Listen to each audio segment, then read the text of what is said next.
Hello, everybody. Hello. Welcome. It is Monday again. And I'm just checking. Very good. Very good. The sound looks like it's working.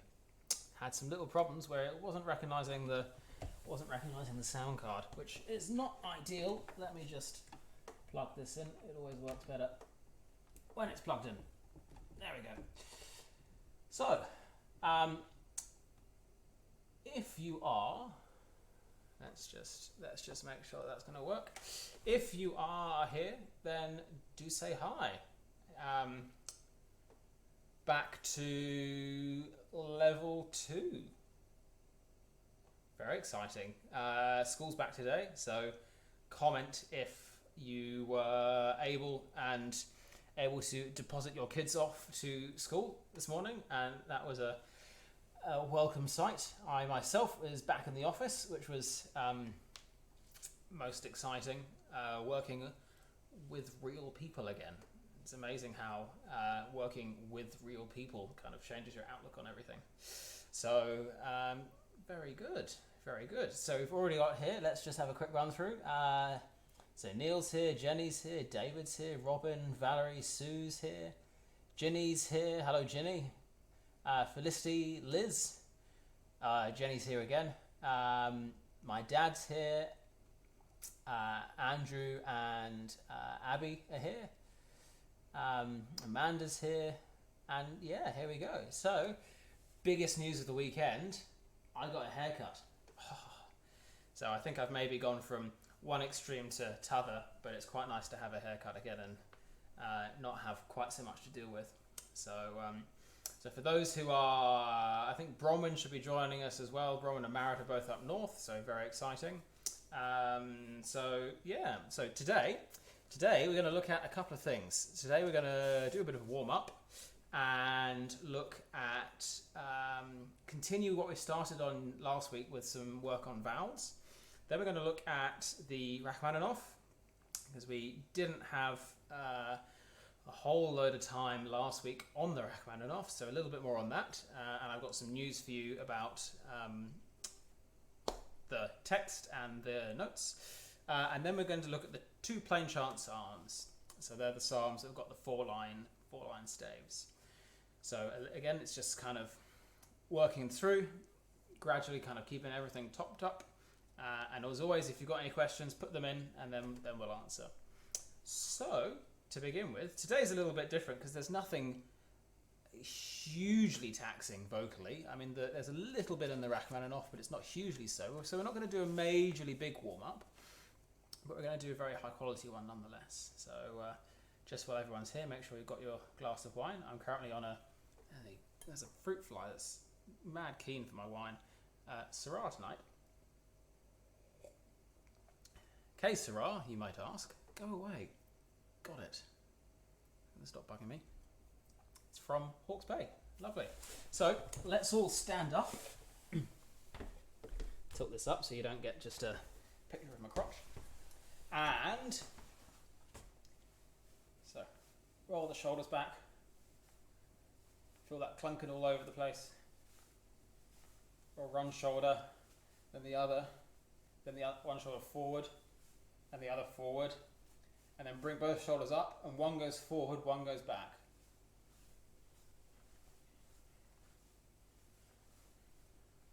And then the other way.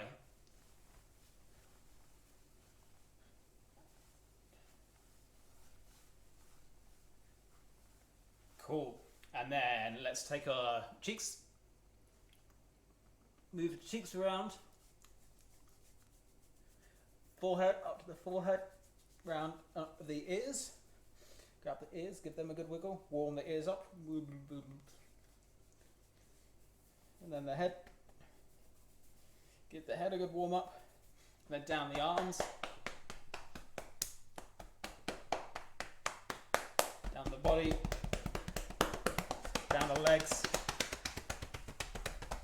Touching our toes. This shouldn't feel so alien by now, warming up. And standing up and being physical in your own home, and then slowly bring yourself up.